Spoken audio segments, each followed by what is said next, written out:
जैसे ही ट्रेन रवाना होने को हुई, एक औरत और उसका पति एक ट्रंक लिए डिब्बे में घुस पड़े।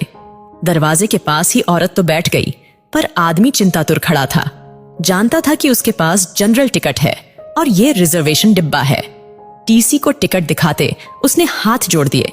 ये जनरल टिकट है, अगले स्टेशन पर जनरल डिब्बे में चले जाना, वरना 800 की रसीद बनेगी, कह के टीसी आगे चला गया। पति पत्नी दोनों बेटी को पहला बेटा होने पर उसे देखने जा रहे थे। सेठ ने बड़ी मुश्किल से 2 दिन की छुट्टी और 700 रुपये एडवांस दिए थे। बीबी लोहे की पेटी के साथ जनरल बोगी में बहुत कोशिश की, पर घुस नहीं पाए। लाचार होकर स्लीपर क्लास में आ गए थे। साहब, बीबी और सामान के साथ जनरल डिब्बे में चढ़ नहीं सकते, हम यहीं कोने में खड़े रहेंगे, बड़ी मेहरबानी होगी। टीसी की ओर 100 का नोट बढ़ाते हुए कहा। 100 में कुछ नहीं होता, 800 निकालो वरना उतर जाओ। 800 तो गुड्डो की डिलीवरी में भी नहीं लगे साहब, नाती को देखने जा रहे हैं, गरीब लोग हैं, जाने दो ना साहब।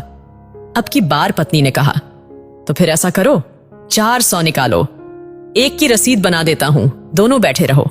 ये लो साहब, रसीद रहने दो।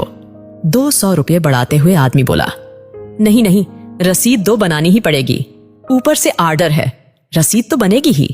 चलो जल्दी 400 निकालो, वरना स्टेशन आ रहा है, उतरकर जनरल बोगी में चले जाओ।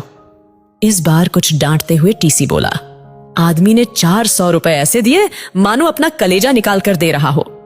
दोनों पति पत्नी उदास रुआं से ऐसे बैठे थे मानो नाती के पैदा होने पर नहीं उसके शोक में जा रहे हो। कैसे एडजस्ट करेंगे ये 400 रुपए? क्या वापसी की टिकट के लिए समद्धि से पैसे मांगना होगा? नहीं नहीं।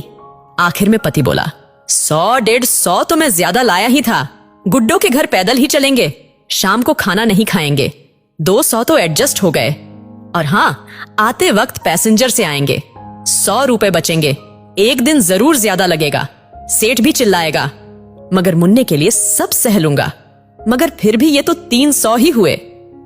ऐसा करते हैं नाना नानी की तरफ से जो हम 100 देने वाले थे ना, अब दोनों मिलकर 100 देंगे, हम अलग थोड़े ही हैं, हो गए ना 400 एडजस्ट, पत्नी ने कहा।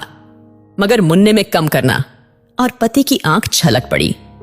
मन क्यों भारी करते हो जी, गुड्डो जब मुन्ना को लेकर घर आएंगी तब 200 ज्यादा दे देंगे। कहते हुए उसकी आंख भी छलक उठी, फिर आंख पोंछते हुए बोली, अगर मुझे कहीं मोदी जी मिले तो कहूंगी, इतने पैसों की बुलेट ट्रेन चलाने के बजाय इतने पैसों से हर ट्रेन में 4-4 जनरल बोगी लगा दो, जिससे ना तो हम जैसों को टिकट होते हुए भी जलील होना पड़ेगा और ना ही हमारे मुन्ने के 100 रुपये कम हो। उसकी आंख फिर छलक पड़ी। अरे पगली, हम गरीब आदमी हैं, हमें वोट देने का तो अधिकार है, पर सलाह देने का नहीं, रो मत। विनम्र प्रार्थना है जो भी इस कहानी को पढ़ चुका है उसे इस घटना से शायद ही इत्तेफाक हो, पर अगर ये कहानी शेयर करे, कॉपी पेस्ट करे, पर रुकने ना दे, शायद रेल मंत्रालय जनरल बोगी की भी परिस्थितियों को समझ सके। उसमें सफर करने वाला एक गरीब तबका है जिसका शोषण चिरकालीन से होता आया है। एक कोशिश परिवर्तन की ओर।